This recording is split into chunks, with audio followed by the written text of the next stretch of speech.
The flames danced high into the Montana night sky as Hope Bennett watched everything she had ever owned turn to ash. Her parents' ranch house, her childhood home, where she had lived all 22 years of her life, was now nothing but a blazing inferno against the backdrop of Jefferson County's starlit heavens. It was 1879, and Hope had awakened to the smell of smoke, barely escaping with her nightgown and the locket her mother had given her before passing 2 winters ago. She stood barefoot on the cold prairie ground, her dark hair wild and singed at the edges, as tears streamed down her soot-streaked face. "Papa," she whispered, knowing he hadn't made it out. The consumption had taken most of his strength these past months, and she had been caring for him alone. She had tried to reach his room, but the flames had already claimed that wing of the house. Now, she was truly alone in the world. Hope stumbled away from the heat, her lungs burning and legs trembling. The nearest neighbor was 5 miles away, and she had no horse, no shoes, no coat against the early spring chill. She moved blindly toward the road, guided only by the silver moonlight, when the distant sound of hoofbeats caught her attention. A lone rider approached, the silhouette growing larger against the horizon. Even in her dazed state, Hope recognized the tall figure of the man who slowed his horse to a stop before her. Noah Sullivan, one of the most respected cattle ranchers in Jefferson County, a man who had tried numerous times to buy her father's struggling land. "Miss Bennett." His deep voice carried in the night air as he quickly dismounted.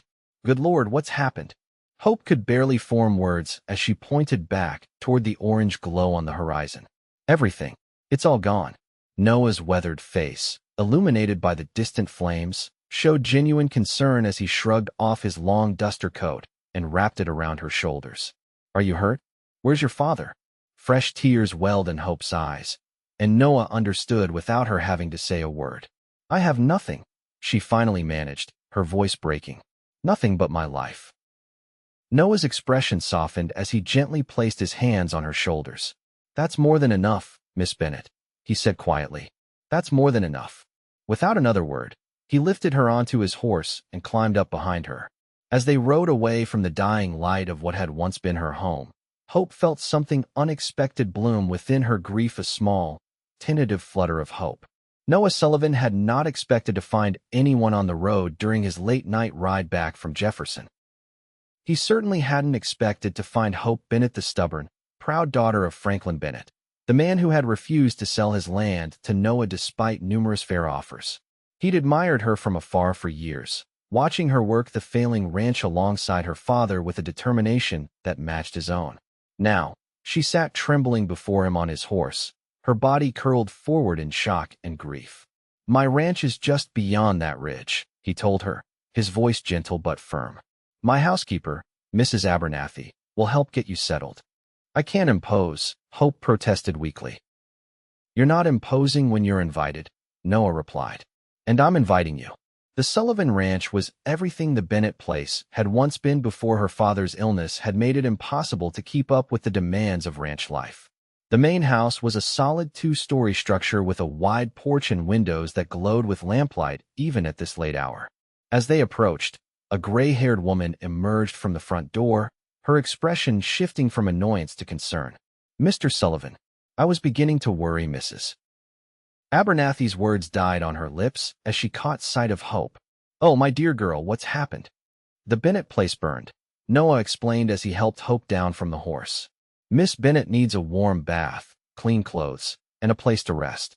Mrs. Abernathy's efficiency was immediate and welcome. Within the hour, Hope found herself clean, dressed in a borrowed nightgown, and seated at the kitchen table with a bowl of soup in front of her. The older woman had clucked and fussed over her singed hair, trimming the damaged ends before helping her bathe. "You eat that up now, Mrs. Abernathy instructed. "Then it's straight to bed. We can talk about everything else tomorrow." Hope managed a few spoonfuls before Noah entered the kitchen, his hat in his hands. He had changed from his riding clothes into a clean shirt and trousers, his dark hair damp from washing. "How are you feeling?" he asked, his voice low. "I'm not sure," Hope answered honestly. "It doesn't seem real yet." Noah nodded, understanding in his blue eyes. "I've sent one of my men to town to notify the sheriff about the fire. In the morning, I'll ride out with some of the ranch hands too." To see to your father. Fresh tears welled in Hope's eyes, but she blinked them back. Thank you, Mr. Sullivan. Noah, he corrected gently. I think we're past formalities, Miss Bennett. Hope, she replied. And thank you. Noah. The way he looked at her then with compassion, but not pity, gave Hope the strangest feeling that despite losing everything, she might somehow find her way forward. The next morning, Hope awoke disoriented in the unfamiliar bedroom. For one blissful moment, she couldn't remember why she was there. Then the memories crashed over her: the fire, her father, the total loss of her home and possessions. She pressed her face into the pillow to stifle a sob. A soft knock at the door pulled her back to the present. Mrs. Abernathy entered with a bundle of clothing. I've brought you some things to wear, the housekeeper said kindly. They belonged to Mr. Sullivan's sister when she visited last summer. She's a bit taller than you, but they'll do until we can get you properly outfitted.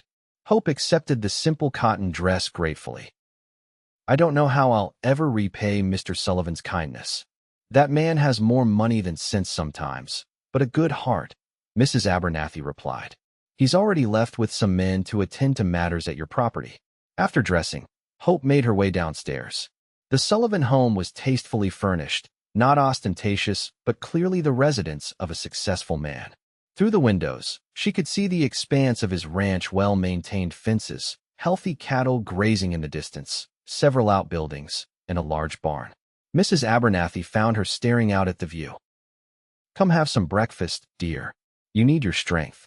Over eggs and biscuits, Hope learned more about the man who had taken her in. Noah Sullivan had come to Montana Territory 10 years ago with little more than determination and skill with cattle. Through hard work and smart investments, he had built one of the most prosperous ranches in Jefferson County. He wasn't married, though according to Mrs. Abernathy, it hasn't been for lack of young ladies trying to catch his eye. By mid-afternoon, Noah returned. Hope was sitting on the front porch, her hands folded in her lap, when he rode up with several men. He spoke briefly to them before approaching her. We've made arrangements for your father, he said gently, taking off his hat as he sat beside her on the porch swing. The funeral will be day after tomorrow, if that suits you. Hope nodded, unable to speak past the lump in her throat. I'm sorry to tell you that there's nothing salvageable from the house, he continued. The fire took everything. Sheriff Cooper believes it started from the kitchen stove, perhaps an ember caught while you were sleeping. I should have been more careful, Hope whispered. Noah shook his head firmly. Accidents happen, Hope. You can't blame yourself. What will I do now? The question escaped her lips before she could stop it. Noah was quiet for a moment. You'll stay here as long as you need. When you're ready, we'll discuss your options. I have no money, no family. You have time. He interrupted gently. That's what you need right now. Time to grieve, time to think. For the first time since the fire, Hope truly looked at Noah Sullivan. His features were strong, a straight nose, firm jaw covered with a day's stubble, and eyes the color of the Montana sky. He was perhaps 30, with lines at the corners of his eyes that spoke of squinting against the sun and a life lived outdoors. There was kindness in his face, but also a steadiness that made her feel, if not safe, then at least less adrift. Thank you, she said simply. You're welcome, he replied, and for a brief moment, his hand covered hers. The day of her father's funeral dawned clear and cool. Hope wore a black dress borrowed from Noah's sister's wardrobe, altered hastily by Mrs. Abernathy to fit her smaller frame. Noah drove her to town in his wagon, silent but supportive beside her. Hope was surprised by how many people attended. Her father had been a private man, especially since her mother's death, but the small church was filled with neighbors and townspeople, many of whom she barely knew. Your father was respected, Noah explained quietly as they made their way through the crowd of well-wishers. He was an honest man. After the service, several of the women approached Hope with embraces and invitations. You must come stay with us, offered Mrs. Peterson, the storekeeper's wife. We have a spare room that would suit you perfectly. Or with us, added Mrs. Donovan. My Sarah is about your age, you'd have company. Hope thanked them sincerely, but explained that she was comfortable at the Sullivan Ranch for the time being. She couldn't help noticing the speculative glances that passed between the women at this announcement. People will talk, she said to Noah as they drove back to the ranch. People always talk, he replied with a shrug. Mrs. Abernathy serves as a proper chaperone. Your reputation is safe with me, Hope. The weeks following the funeral established a new routine. Hope insisted on making herself useful around the ranch house, helping Mrs. Abernathy with cooking and cleaning. The older woman initially protested but soon appreciated the assistance, especially when she discovered Hope's talent for baking. "These are the best apple pies I've ever tasted," Noah declared one evening after dinner, helping himself to a second slice. "Your mother taught you well." Hope smiled at the memory. She did. She believed every woman should know how to run a household, even if we did live on a struggling ranch. "It wasn't always struggling," Noah observed. "Your father was quite successful when he first settled here." "Before the drought years," Hope agreed. "And before Mama got sick. The medical bills took most of our savings, and then when Papa's health began to fail." She trailed off, the familiar pain of those difficult years washing over her. "I'm sorry," Noah said. "I shouldn't have brought it up." "No, it's all right," Hope insisted. "I can't avoid talking about my past forever."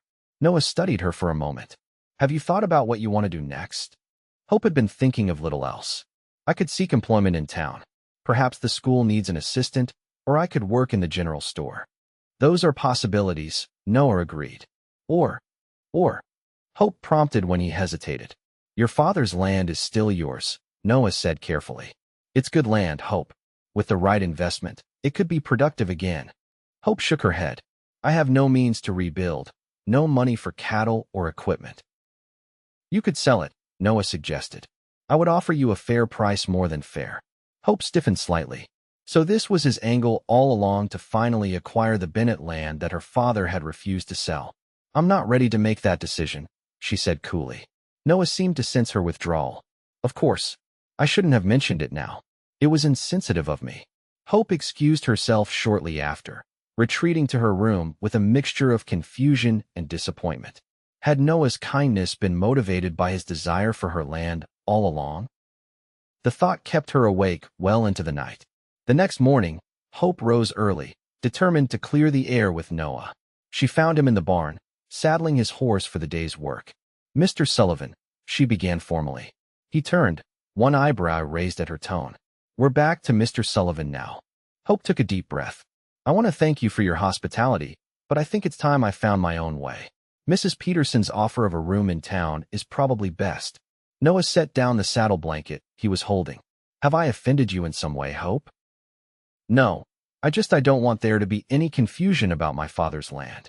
I know you've wanted it for some time. Is that what you think?" Noah interrupted, his voice sharper than she had ever heard it. "That I took you in to get my hands on your property." Hope faltered at the hurt in his eyes. "I didn't mean I offered to buy your land because it would give you options, Hope. Money to start fresh wherever you choose." He ran a hand through his hair in frustration.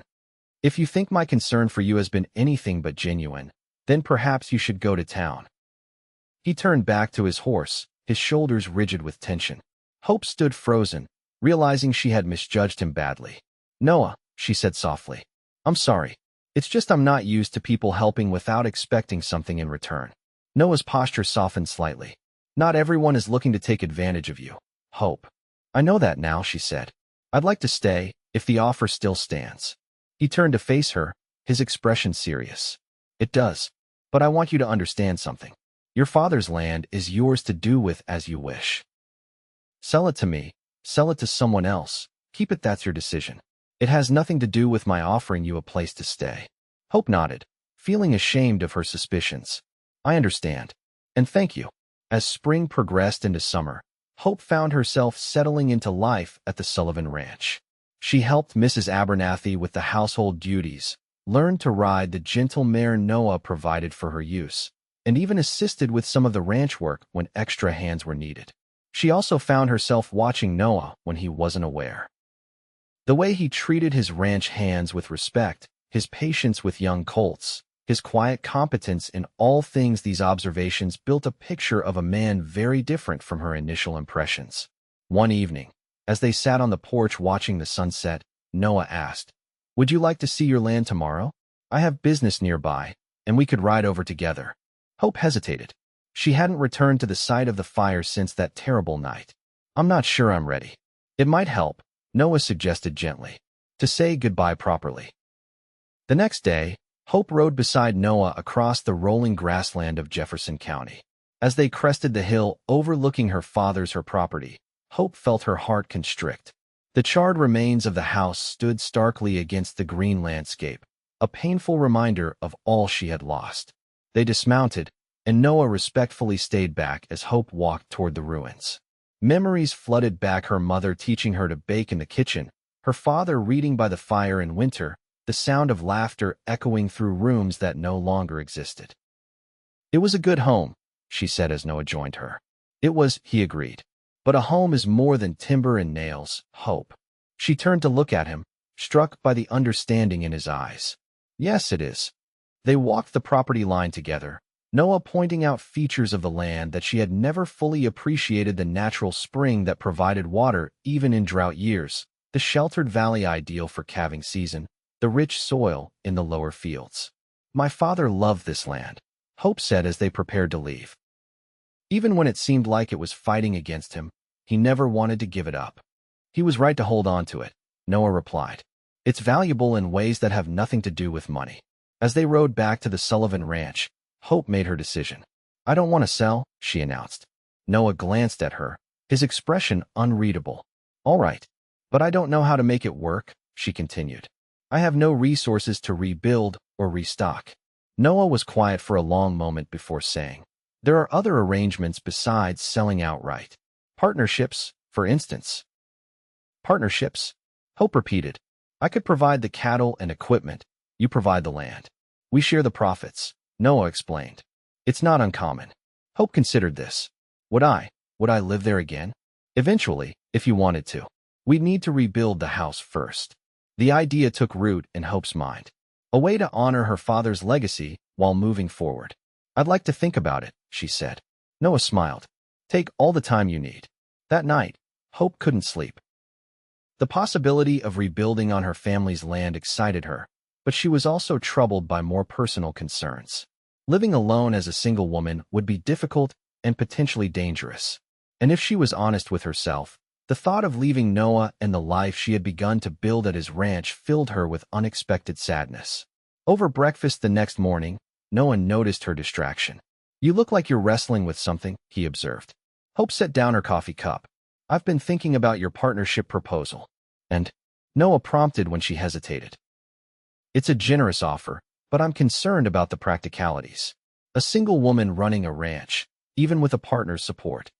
Noah nodded slowly. "It would be challenging. There's also the matter of where I would live while the house is being rebuilt," Hope continued. "You're welcome here as long as you need," Noah assured her. Hope took a deep breath. "People are already talking about my staying here, Noah. If we enter a business partnership and I continue living on your property, the gossip will only get worse." A flush crept up Noah's neck. "I hadn't considered that aspect."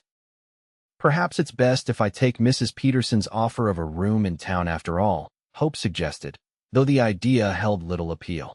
Noah was silent for so long that Hope thought he might agree. Then he cleared his throat and said, "There is another solution, though I'm not sure how you'll feel about it." "What's that?" Noah met her eyes directly. "You could marry me." Hope's heart seemed to stop. "I beg your pardon." Noah stood and paced the kitchen, suddenly nervous. "I know it's unexpected, and I'm not expressing myself well, but I've grown to care for you, Hope. More than care." Hope stared at him, speechless. "You don't have to answer now," he added quickly. "It's not a business proposition, at least, not entirely. I would want it to be a real marriage, in time." "Noah," he held up a hand. "Just think about it. Please." Hope nodded, unable to form a coherent response. Noah excused himself to attend to ranch work, leaving her alone with her tumultuous thoughts. Throughout the day, Hope moved through her tasks in a daze. Marriage to Noah Sullivan? The idea was both terrifying and strangely appealing. She had grown comfortable with him, respected him, even enjoyed his company. But was that enough basis for marriage? As evening approached, Hope sought out Mrs. Abernathy in the kitchen. "Mrs. Abernathy, may I ask you something personal?" The housekeeper looked up from the bread she was kneading. "Of course, dear. Did you love your husband when you married him?" Mrs. Abernathy's hand stilled. "That's an interesting question. No, I didn't love him, not at first. We had a practical arrangement. He needed a wife. I needed security after my father died. And later?" Hope pressed. A soft smile crossed the older woman's face. Later, yes. Love grew between us, steady and sure, like a well-tended garden. By the time he passed, I couldn't imagine life without him. Noah asked me to marry him. Hope confessed. Mrs. Abernathy didn't seem surprised. I wondered when he might get around to that. And what did you say? Nothing yet. I don't know what to say. The housekeeper resumed her bread making. Do you care for him? Yes, Hope admitted. But is that enough?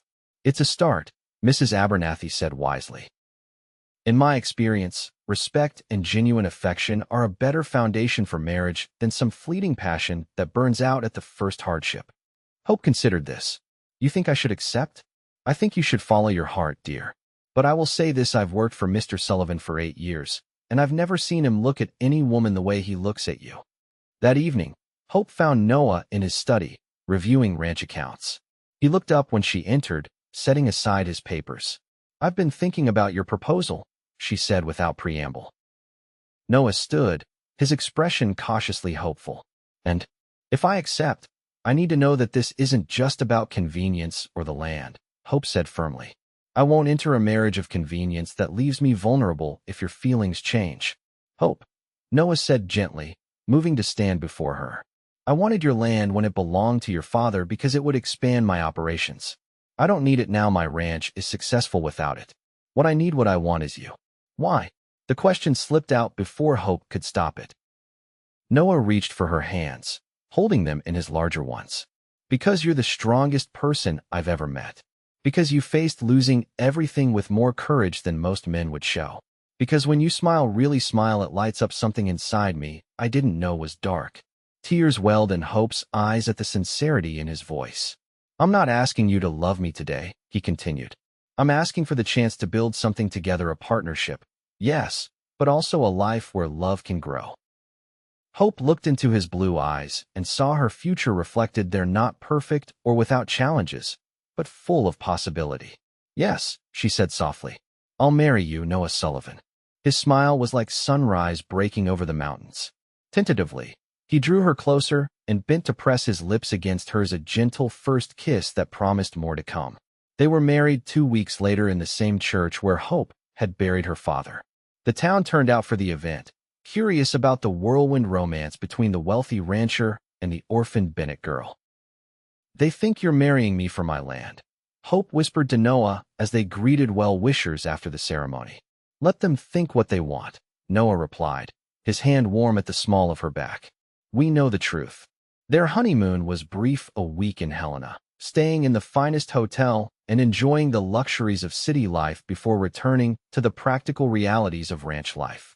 Hope moved her few possessions into the master bedroom, nervous about sharing such intimate space with a man who was still, in many ways, a stranger to her.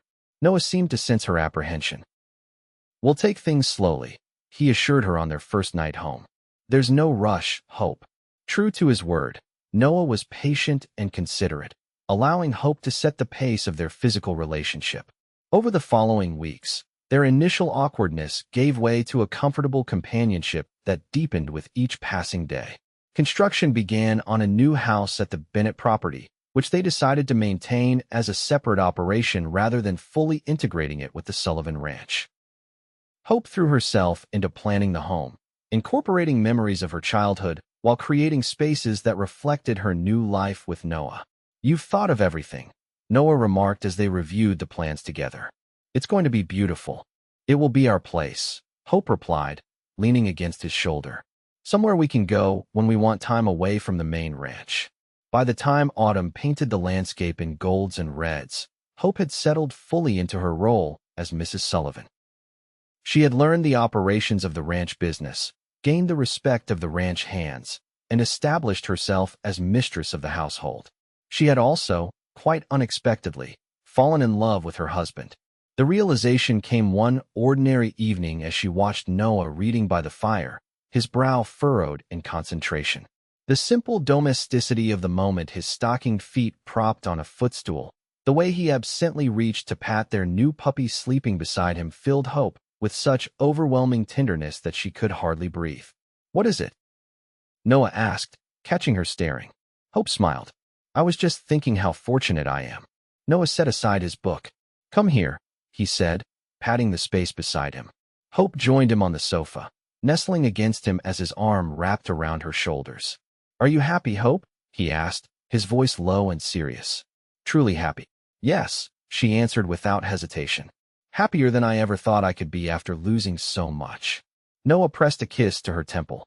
"I want to give you everything, you know. Everything you lost, and more."